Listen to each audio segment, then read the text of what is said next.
Welcome to the Rare Book Room. My name is Peter, and I help direct the events here at Strand.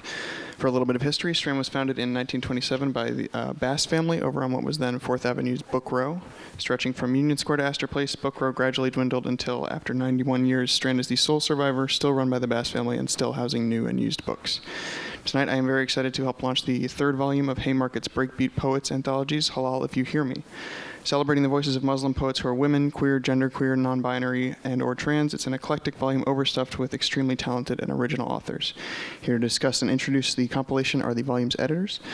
Safia Elhillo is the author of The January Children, recipient of the 2016 Sillerman First Book Prize for African Poets. Sudanese by way of Washington, D.C., she's a 2016 Pushcart Prize nominee, co-winner of the 2015 Brunel International African Poetry Prize, and listed in Forbes Africa's 2018 30 Under 30. Her fellowships and residencies include Cave Canem, The Conversation, and Space on Ryder Farm. Her work appears in Poetry Magazine, Callaloo, and the Academy of American Poets Poem-A-Day series, among others, and in anthologies, including the one we're here to celebrate tonight. Poet, screenwriter, educator, and performer Fatima Asghar is Pakistani Kashmiri Muslim American writer. She is the author of the poetry collection If They Should Come For Us and the chapbook After. She's also the writer and co-creator of the Emmy-nominated Brown Girls, a web series that highlights friendships between women of color. Her work has been featured in news outlets such as PBS, NPR, Time, Teen Vogue, The Huffington Post, and others. I couldn't be more thrilled to have them both with us here tonight, so without further ado, please join me in welcoming Fatima and Safia to the Strand.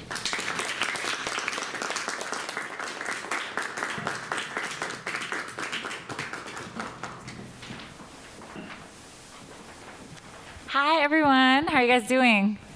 Good. Okay, does this feel really far away? A little bit. I'm going to go like that. Can you guys hear me? Is this on? Yeah? Awesome.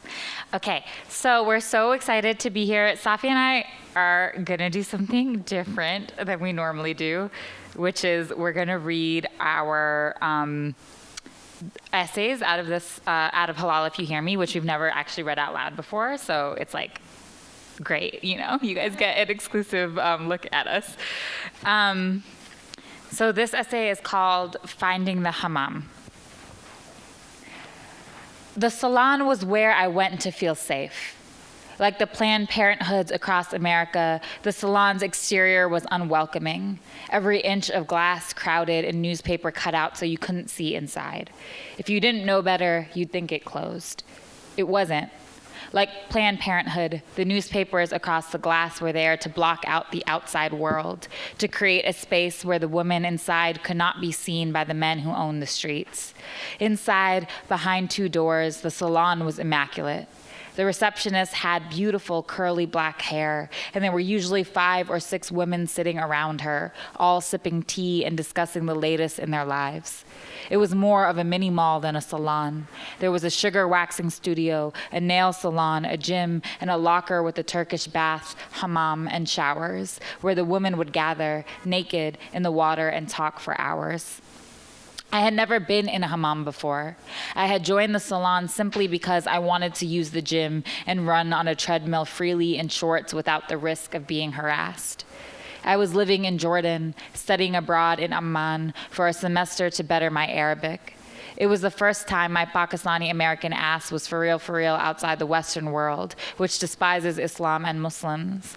In my first few weeks in Jordan, I'd been followed home twice from the bus by strange men hoping to marry me. My host brothers had to chase them out of our backyard. It became quite clear to me that I couldn't just walk outside freely without a man to help protect me. Places that were inside, with mostly women, became my only realm for real safety while I lived there. It's not all that different from America. I was in middle school when the towers fell. My formative years were defined by the vitriolic racism and Islamophobia that plagued America in its wake. While most kids were worried about the sudden new stench of BO coming from their armpits, I was hiding in my school's bathroom, afraid of being followed home or called a terrorist. I became used to harassment, not in just terms of race and religion, but also as a woman walking about the world. In my high school hallways, I was regularly groped by the hands of young men when I was trying to get to class. Once, a classmate followed me out of my class on my way to the bathroom and pinned me against a locker while he felt me up, and I had to quite literally shout for him to get off of me. He wasn't even reprimanded. The teacher who heard my scream just told us to stop goofing around and get back to class. The next day, when I walked to the train station from school, he laughed with his friends and shouted, "You see those sideburns, dude? She has to be a fucking man as hairy as she is." Boys will be boys, as they say, and reap the benefits of a patriarchal world. A world that is built on boys will be boys violence. A world where women, femme, gender nonconforming, trans, and queer people, by design, can never fit safely inside. The street harassment in Jordan was only surprising to me because my naive self expected more from Muslim men. I was so excited to be living in a Muslim majority place for the first time in my life. I hadn't even considered street harassment would happen. I expected it to be more like a family reunion, where we would all dance and sing together and practice Islam in whatever ways that we saw fit. Aunties and uncles would greet me at the bus stop with sweets. We would all roll out our prayer mats in the streets and pray together, delighting in how our relationship with God was our own and free from judgment. That was far from the case.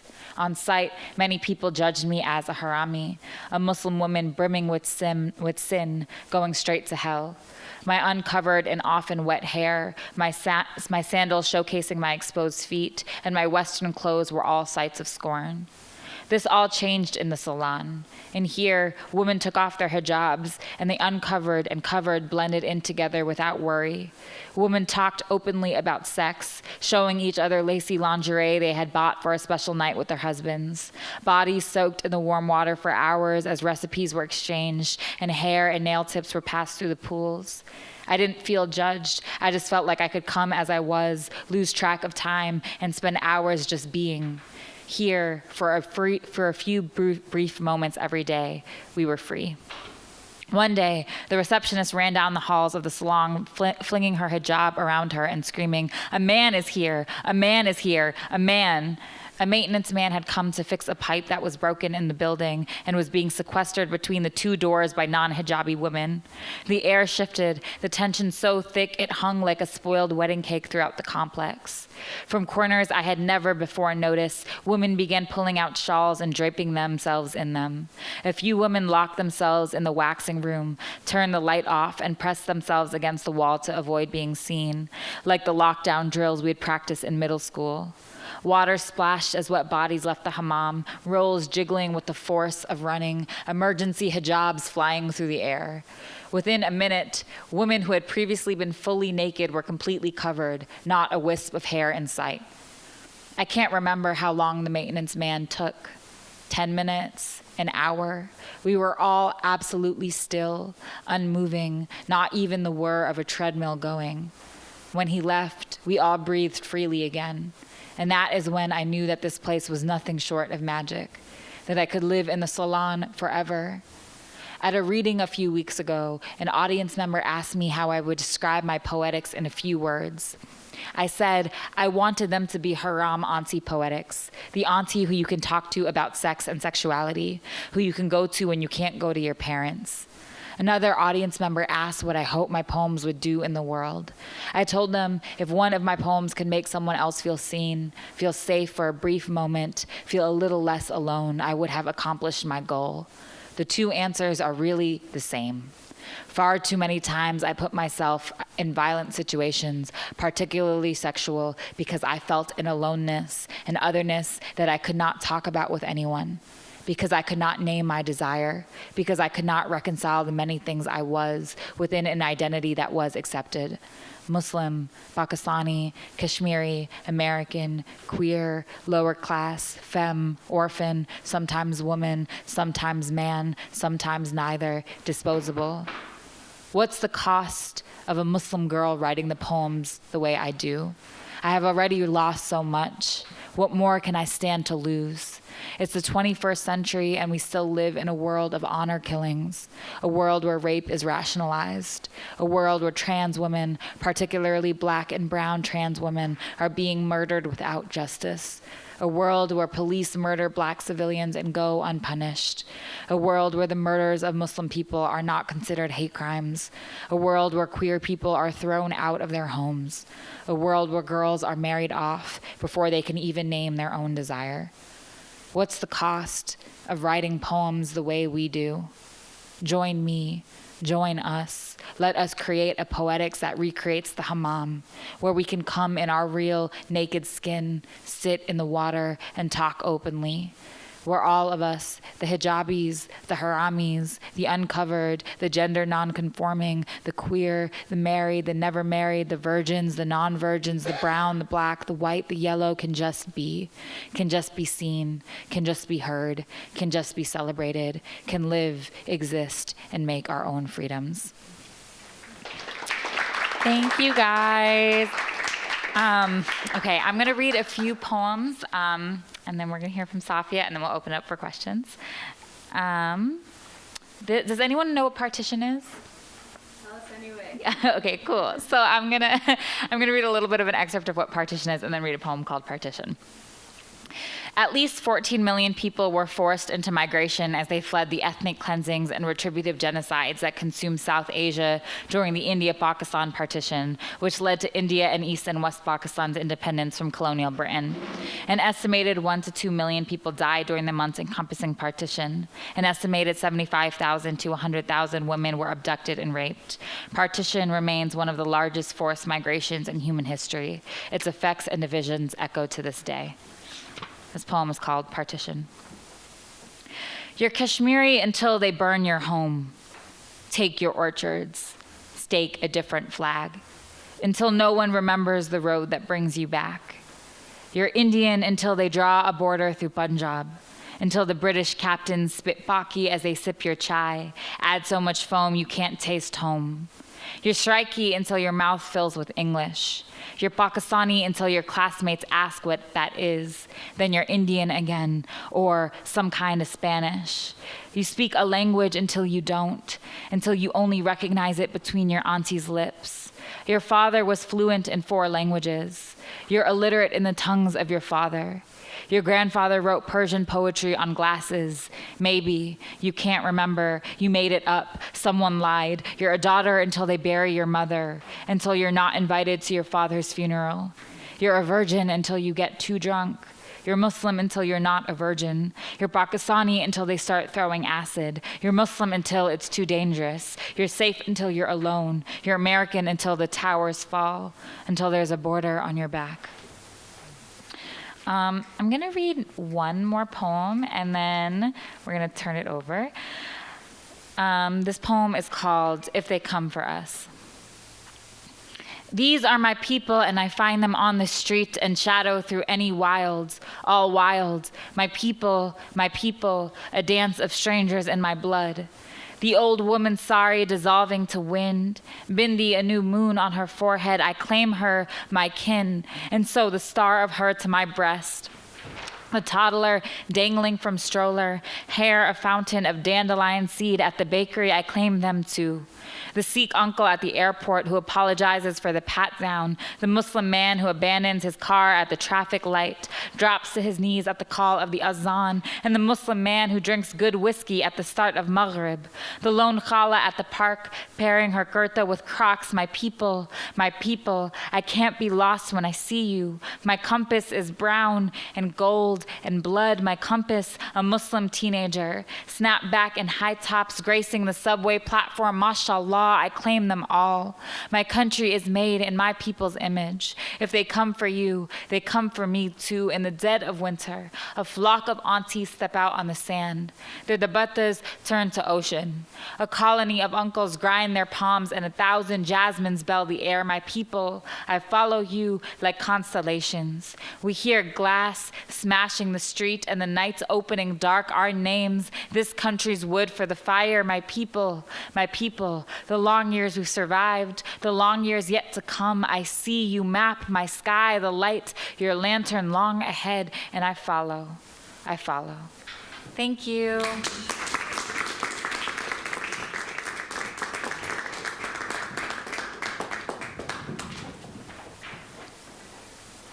Hi. Hi.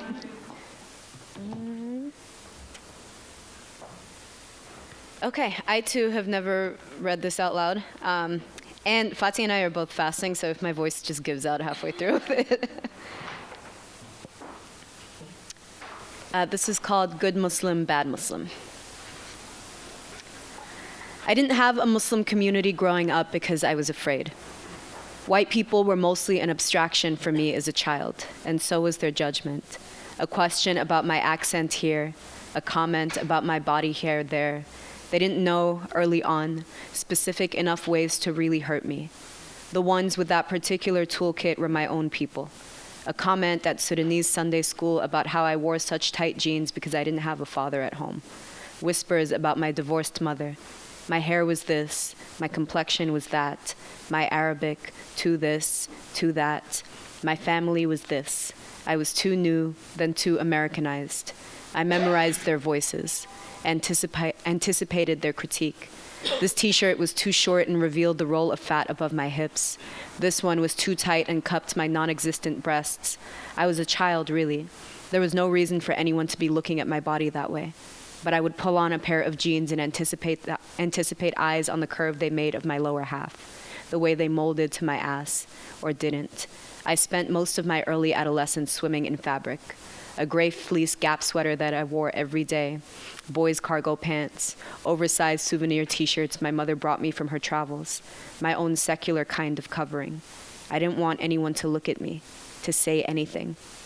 As an adult, now with plenty of trauma at the hands of white people, the judgment I still fear the most is by those meant to be my people. I screenshot horrible things Muslim men say to me on the internet, and read and reread their messages into the night. I read and reread the comment left on a photo of mine by a man I do not know, telling me in Arabic that my nose ring does not look good on me. The comment is so small, probably typed in passing. It takes over my entire day. I eventually delete it, but still cannot stop talking about it months later. I have spent, really, my whole adult life and most of my adolescence, most of my childhood, trying to avoid being talked about in any capacity. People will talk was a governing principle in my upbringing, in my culture, a way of letting me know I should not do something, like cut my hair short, wear clothes that are too tight, wear clothes that are too loose, be photographed with men, curse on the internet, talk about my body, pierce my nose, double pierce my ears, wear my hair in its natural curls to a wedding, wear a hoop nose ring, without giving the direct instruction. I've been afraid forever of performing my identity incorrectly. My Muslimness, my Sudaneseness, my Americanness, my blackness, my womanhood, all of it. I was a solitary kid, introverted and always reading, painfully shy. I looked to books to teach me how people were with each other, how they talked, how they touched, how they played, how they trusted, how they mourned. I practiced alone at night. Jokes, pronunciations, nicknames I wanted people to give me, tools of American girlhood like playing with my hair and keeping things in the back pocket of my jeans. I wasn't in any of the books I was reading. Maybe a sliver here or there, a character with brown skin, with parents from somewhere else, with curly hair, but never the full extent of my intersection. I also wasn't seeing anyone ever talk about the nuances available in Muslim identity, at least not for women. I grew up watching men I knew drink and smoke and go to mosque, all in the same day. Their Muslimness felt like it made room for everything in their lives. The women I knew were not at all afforded this nuance. They were regarded either as religious or as secular. There was nothing in between. So I grew up hearing and using terms like bad Muslim and good Muslim and thinking of them as fixed identities. My first semester of college, I was scared and overstimulated and homesick and sad and did not pray for months. And so I thought I was a bad Muslim. And thinking of myself as a bad Muslim allowed more months to pass without prayer, because praying started to feel like something I didn't deserve to do. I mourned my good Muslimness. I felt my whole life growing increasingly opaque outside to how Muslim I felt inside. I didn't have anyone to talk to about it. I'd meet new people who didn't know for months that I was Muslim. I'd meet other Muslims and obsess later about what they were saying about the fact that I'd been wearing shorts. I was very lonely. The poems and essays in this anthology are the Muslim community I didn't know I was allowed to dream of.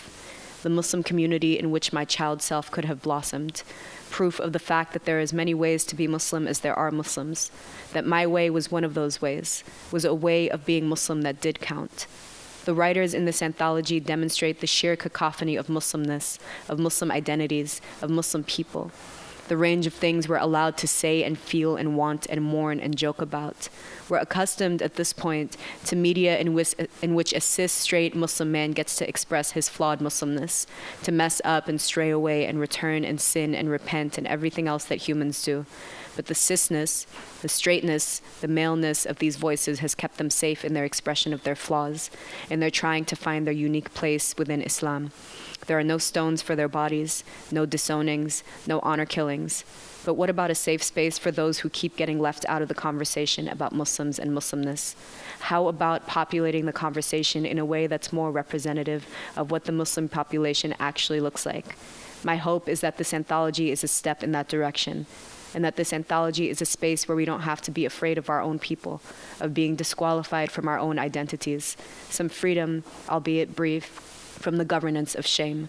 This community that has existed in our community all along, all over its margins. It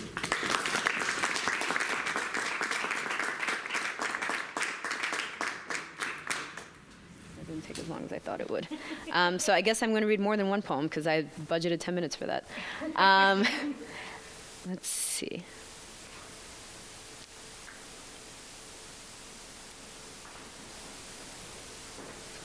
Vocabulary. Fact. The Arabic word hawa means wind. The Arabic word hawa means love. Test, multiple choice. Abd al-Halim said, "You left me holding wind in my hands." Or Abd al-Halim said, "You left me holding love in my hands." Abd al-Halim was left empty, or Abd al-Halim was left full. Fairuz said, "O wind, take me to my country." Or Fairuz said, "O love, take me to my country." Fairuz is looking for vehicle, or Fairuz is looking for fuel. Kulthum said, "Where the wind stops her ships, we stop ours." Or Kulthum said, "Where love stops her ships, we stop ours." Kulthum is stuck, or Kulthum is home. Second quarantine with Abd al-Halim Hafiz. The lyrics do not translate. Arabic is all verbs for what stays still in other languages. Tasbah, to morning, with the translation to awake cannot honor, cannot contain its rhyme with tasbah, to swim, to make the night a body of water. I am here now, and I am not buoyant. I am 28 and always sick, small for my age and always translating. I cannot sleep through the night.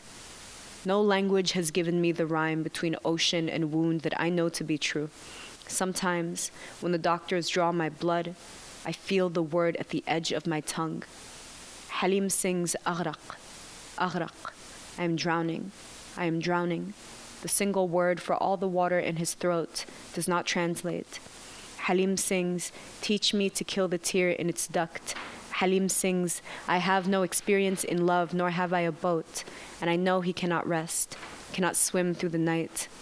I am looking for a voice with a wound in it, a man who could only have died by a form of drowning.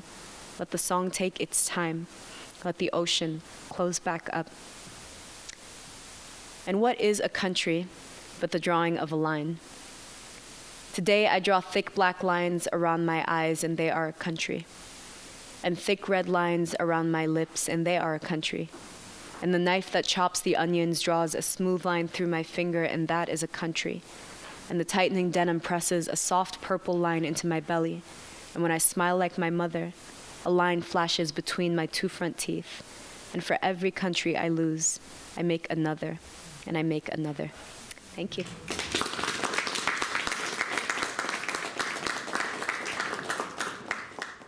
Everyone. So I think what we're going to do now, is open it up to questions if anyone has any.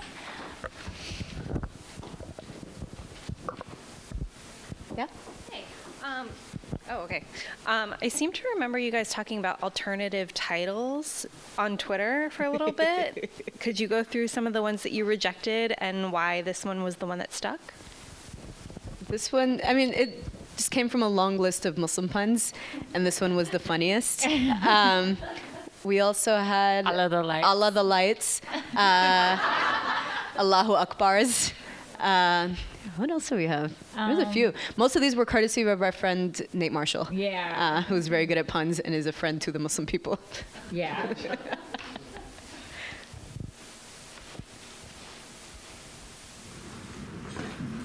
your favorite poem? Oh. What is my favorite poem in the collection? This isn't a poem, but Randa Jarrar has an essay about BDSM as a Muslim woman who has sex with Muslim men in it, and it's really like, I like clutch my pearls, and then it's like, but I love it. It's like really beautiful and freeing, and it's just like not a thing that I ever thought I would be allowed to read. Oh my God, the essays are really great. There's also Momina Masood's essay of Dark Rooms in Foreign Languages. That's a really beautiful essay. And that essay reads kind of like a poem. It's so lyrical. Very lyrical. I like pulled this out so I could look and see what some of my favorite ones are. I love Sadia Hassan's poem "Jesus at Winfield Station" is a great one. And is it Asna Asim that has a poem called "Freedom Bar"? Oh, I think so. Yeah. I love that one as well. Noor Ibn Najam's poem "Hypothesis Bitch Face" is that's a great one. Yeah. I love Aisha Sharif's poems in here. There are also just so many of like my favorite poets are in this anthology. Yeah. We have Ladan Osman is in there, Warsan Shire, Kava Akbar. Just like all your favorite poets are Muslim, it turns out. Yeah, they're in this anthology. It's so great. Yeah, there's a bunch. There's a lot of really good stuff. I don't know if you wanted to look too. Yeah. Hi. Hey, Bo. This is my sister-in-law. Family represent. So as a person who how would you recommend to someone who doesn't generally read poetry, how would you recommend reading a book of poetry? Like, do you go in order? Do you like slam through it like a novel? Do you like, sit with it after, sit with one poem for like an hour? Like, how would you recommend reading a book of poetry? So with this anthology, we tried to be intentional about the order at first we just had everything in alphabetical order and it was really boring. So with this, I think they're arranged to have sort of like an ebb and flow intentionally, but also I think you kind of lose a lot of the beauty and the fun in a poem when you read it for meaning, when you read it trying to like have it like reveal its answers to you. So I like to think of a poem like a piece of music. It's kind of a sensory experience and it's more about how it makes you feel than anything else. And like if you make meaning of it, cool, great. But like mostly like it should make you feel like tingly and sensations. Yeah, and I think, an anthology is different because there's so many writers. There's like 65 writers in the anthology, right? And so it's kind of a way where we ordered it also based on the 5 pillars of Islam. That's how we like order. Another little Muslim joke we have. Yeah, we have so many where we organize the book that way. And so a lot of the poems in the sections are in conversation with each other, but you can also just read you could be like, it's in this section, like this is why it's there, And then our own personal books, like there's a lot of thought in terms of the order and the way that the order plays out. But also like I feel, poems are, they're just meant to be, you don't have to read them in order, or if you're like, this one isn't particularly moving me, like I think it's like totally fine to like move on if you're like, I don't understand it or you're whatever. You're like allowed to skip something if you're not having a good time. Yeah, totally. I think that's like what's great about like something like poetry that's like short form in that way. What was the selection process like, choosing poets and pieces? So the very first step was when we came up with the idea for the anthology, we just made a list of every person whose identity fit the criteria that we could think, every poet that we could come up with, and we emailed them to solicit work from them. And then maybe a month or so after that, we opened up for general submissions. And part of the reason we were working on this anthology for 3 years, and part of the reason it took so long is that we expected like a slow trickle of submissions, and it was mostly going to be people that we knew that we'd solicited, and we have like a slim little chapbook, and it would be fine. And then a lot of people submitted, and Fatih and I just are not good at like admin stuff, which is the thing that no one tells you. Like, curating an anthology is not like about art; it's about emails and spreadsheets, and like so, and neither of which is like in our particular skill set. So it just took like a couple years of like sifting through those emails and selecting poems, and then we did a round of edits with a couple of people. We had a version of the manuscript ready to go. We sent it off to the publisher, and they were like, "Hey guys, this is so long. Please cut 75 pages." So we had to go back in again and tweak here and there. But we mostly just like read a lot of poems, answered a lot of emails. We got interns, I think, sometime in the second years. Yeah, shout out to Beza, who is the real reason this anthology exists, because if it was just me and Fatih, it would still be like us in our email. Yeah. I think to kind of echo that too is like the amount of submissions we got was so beautiful and overwhelming and lovely. We could have made the anthology we could have made like a different version of this anthology and included the same amount of quality poems from different people. It was like kind of overwhelming how much stuff we got. And that I feel like just speaks to the fact that there is like so many people who fit these identities and who are making their art, and like that's just a really like beautiful thing to me, because that means that I'm just really excited to just kind of see those voices continue to proliferate. Yeah. Mm-hmm. So is there a part 2? Haram, if you see me. Possibly. I mean, here's the thing. There are still enough poems in the inbox to make like several more anthologies. Do I personally ever want to edit another anthology? Probably not. Yeah. But someone should do it. Yeah, someone should. I'm not sure. Surely I'm not going to be the one. Couldn't be me, but someone else. But someone else should do it.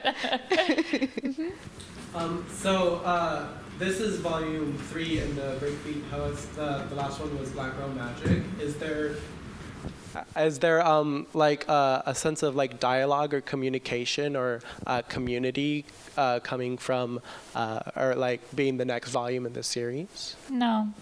Yeah, like in the poems, no. There's a lot of overlap between contributors who, there are like a handful of people who have been in every BreakBeat Poets so far.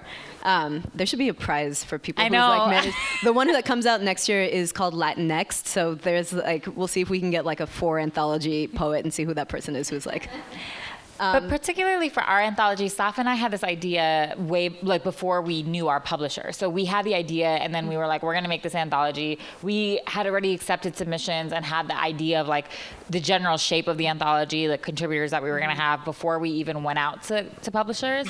And then, Nate and Kevin, who run the BreakBeat imprint of Haymarket, were like, hey, we want this for the BreakBeat, anthology. But it was like, Saf and I had already formed our anthology fully before we went over. And so then we were like, oh, this really it's not really in lineage with BreakBeat, but sure. And whereas I think both BreakBeat, the original one, and Black Girl Magic came from the idea that they were in lineage of BreakBeat, and so is the Latinx one. Yeah. So ours is the outlier, but it's because we did it on our own, and then we kind of brought it over. Yeah, even like the full title of the BreakBeat Poets is New American Poetry in the Age of Hip Hop, and there's like a fair amount of international contributors in this one, where to the point where the copy editors kept being like, can we keep the spelling of color the British way, or should we streamline? So there's, it kind of is not like a necessarily like uniquely American conversation that we're interested in having here, in the way that I think the other BreakBeat series is like really interested in like our place in American poetics. Any other questions?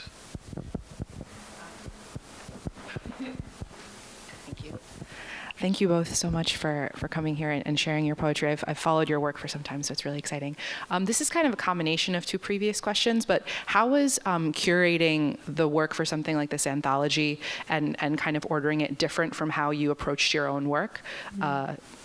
like, and I know that you both contributed to this as well, obviously, but how is like contributing to an anthology that you were curating kind of different? Like, did you write the poems and then try to slot them in, or were you like, oh, like this is a gap in the story, or anything like that? To be really real, our individual poems in the anthology were deeply kind of an afterthought in that we like... It was like literally like... Yeah, it was like the last thing on the to-do list. We had basically everything put together and we were like, wow, we should probably put some poems in here. And Haymarket kept being like, where are you guys' poems? And I was like, oh, Safia's poems are great, she'll send them. And then Safia was like, Fati's poems are great, she'll send them. And we just like, we're just not doing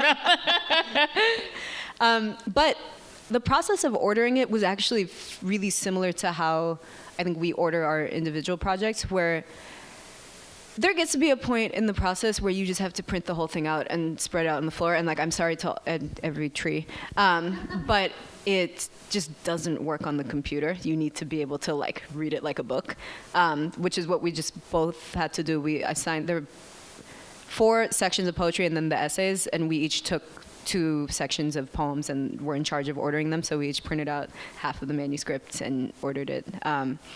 But I don't know that there was like, that it's a thing that I can articulate, but it's just something like clicks in place when everything is in the right order. And as you read each section like a book, it's, you know, you start to feel like, wow, this poem like feels really out of place this early in the section, and you want to move it down, that kind of thing.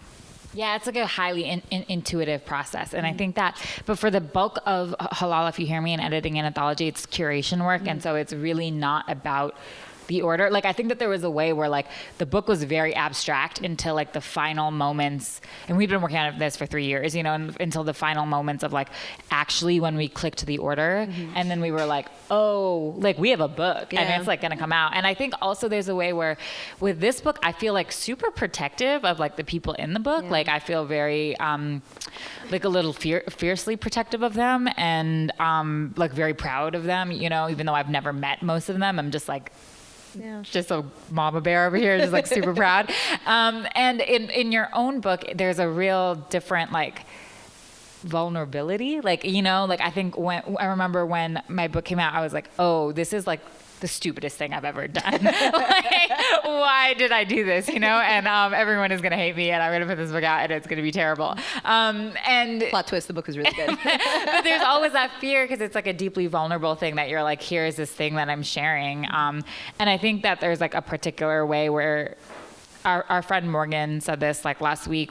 I was on a panel with her, and she was like, the world is like a really unnuanced world, and poetry, like our job as poets is to like recomplicate the conversation. And there's a lot of ways where I feel like when you're recomplicating something, you're worried that people will flatten it, right? So you're worried that people will take the like bare thing, or they'll misunderstand, or there's whatever. And with some of it, you have to kind of like let it go, you know? And then with this particular book, I think there's really a thing where I think folks have like sometimes put a lot onto it that isn't, or they just like, there's a misunderstanding sometimes of it, right? It's like, oh, look at these like weird Muslims who are doing this weird thing. And it's like, no. It's like alternative Muslims. And that's like absolutely not what it is, right? It's like us actually fighting against that narrative. It's like us fighting to be like, this isn't an alternative Islam. This is what Islam is. And for you to not consider this is an issue, you know? And so I think that there's like a lot of kind of like stuff in the anthology, like on a political front, I feel like we've been kind of like pushing back against, if that makes sense. I think even choosing to have the section headings be kind of abstract, and that the sections are named after, the 5 sections are 5 pillars of Islam, and the poems within the sections are like loosely arranged by theme. But I think there would have been like a bad version of this where we like broke things up into like specific like themes and ideas and like, you know, politicized tropes or whatever. And I think that is like a book that some people like open Halal, if you hear me, looking to read, and that book sounds boring to me personally, so we didn't make that book. But, you know, I think it's not a book that's like you open it and it's just a gazillion pages of people telling you how much it sucks to be a Muslim, because I don't want to read that book, honestly. I'm not interested in reading the book that's like, now more than ever in Donald Trump's America as a Muslim. I don't read that book either. So it felt important to kind of abstract a lot of the structure of the book to keep people from trying to like project some agenda onto it that it like kind of takes away from the real agenda of the book, which is to be interesting. And then again, I think that that's still there though too. Is like there are poems that are about like what it means to like be Muslim in, you know, under Donald Trump, what it means to like be both Muslim and queer and see the Pulse shooting go down, right? Like there's like a lot of things that are like that. And I think that what it is like an attempt for us to be like, not just to do, again, to recomplicate, to be like, oh, we're not just going to be out here being like joy, joy, joy, joy, but we're going to also not be like pain, pain, pain, pain, pain, right? Like we want everything to kind of exist together because that's what it means to be human. And so that was like a real kind of thing. And what we found was like a lot of people felt similar ways. Like there's a real feeling of loneliness that like a lot of Muslim poets feel. And that's often because a lot of us are in diaspora, right? Like that kind of diasporic sense of loneliness is such a unique and specific thing. And people are writing into that, right? Like that makes sense that people are doing that, right? There was a lot that I felt like you could see commonalities throughout, you know, that I thought were really important. Yeah. I think even going back to how we chose some of the poems, I think it was really important for us to showcase just the range of like styles and interests and subject matter that we were seeing in the submissions, you know? So like, yes, there's a lot of pain because it like kind of sucks to be in this world sometimes. There is a lot of joy because sometimes it's great to be in this world, but also like a lot of the poems in the book are really funny and like really nasty and, you know, are like scandalous. So that was also like a really important part of the project as well, where I think there is maybe this idea that like to be a Muslim poet is to write a certain way, and I think we wanted to explode that idea in that, you know, like Muslims are funny. No one ever once talked about how Muslims are so funny. You have any other questions? I hate this so much. Was there a difference in what you were looking for from poems versus what you were looking for from essays? No. I mean, I think that the one thing was like we weren't looking at fiction, right? Like it was just a thing where what we didn't want was like we wanted things to be grounded in some kind of it felt unruly to go into fiction too, like that. And that was the thing, was we were getting people like emailing us being like, can we submit fiction? Can we submit short stories? And I was like, no, like it becomes too big of a project for us then to handle that. And also it just, even like within the essays, some people wanted to submit more like straightforward academic essays. So the essays are like specifically like creative nonfiction. You know, it's just clunkier than essays. Like lyrical fiction, lyrical nonfiction. Yeah, so I think because it was all in the realm of lyrical creative writing, we were kind of looking for similar things at the level of craft and at the level of the line. We just wanted the writing to be beautiful and nuanced and interesting and to recomplicate the conversation in some way. So while a lot of the essays have like a more clear-cut like thesis, this is what this essay is about, as opposed to this is what this poem is about, there's still a lot of nuance in the essays in a way that we wanted them to be able to hold their own in a book full of poems as well, where it's not like, okay, now that all the beauty is done, let's like have some essays. It all has to kind of do its work as language.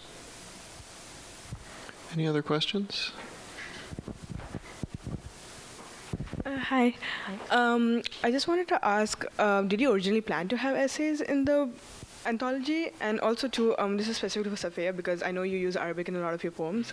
Have you had anyone or like a publisher, anyone say like, you know, kind of give you a weird look or something like that when they noticed there was Arabic in the thing, or like that you plan to mix up two languages? So I think we always knew that we wanted to have essays, specifically because of we didn't know that we were going to be part of the BreakBeat series, but we were in a moment where a lot of our friends had been curating anthologies and doing really beautiful work of having poems and essays in conversation with each other, and I think we wanted to do that as well. And there also we came across so many beautiful essays while we were like looking on the internet for Muslim writers that I don't want a version of this book that didn't have those essays, you know. And as far as, it's not ever from publishers who have an issue with the Arabic I use, but a lot of, you know, most like journals and magazines and whatever don't necessarily have an Arabic speaking person on their staff or person who reads Arabic. So there'll be a lot of times where I'll send a poem out to be published and then I'll get a contributor copy and all the Arabic is like backwards and jumbled or something, and just no one on the editing side knew that it was wrong. And even to have to go back and forth over email and try to explain what I mean that it's backwards, or like, you know, a lot of like things get corrupted in conversion. So Arabic is a cursive language. I have a lot of versions of poems in the world that like the letters are disconnected, and it's horrible. It keeps me up at night. But that's like at that level, it's usually just people are like irritated on like an editing and printing level where they're just like, why are you making my job so hard? Just like speak English. I used to have a hard time in workshop in the MFA with bringing in poems that had Arabic text in them because I think people like feel a kind of way when you bring in something that they can't access. And I was trying to, I make a real effort for the English part of the poem to be able to exist and do its work whether or not you can read Arabic. And if that's not working, that means I failed in my undertaking of the poem. Not that like, if you feel like you have to be able to access the Arabic text to get the whole poem, then like the poem like needs a couple more rounds of edits. But I think just people like really bristle at not being able to have access to this thing like in the midst of a language they have literacy in. So I would have people in workshop ask me to just write out the Arabic words and English sounds. I'd be like, you're still not going to know what the word means and it looks ugly. So like, why do you want to ruin my poem? But it's, I haven't been in school in a couple of years, so things are better now.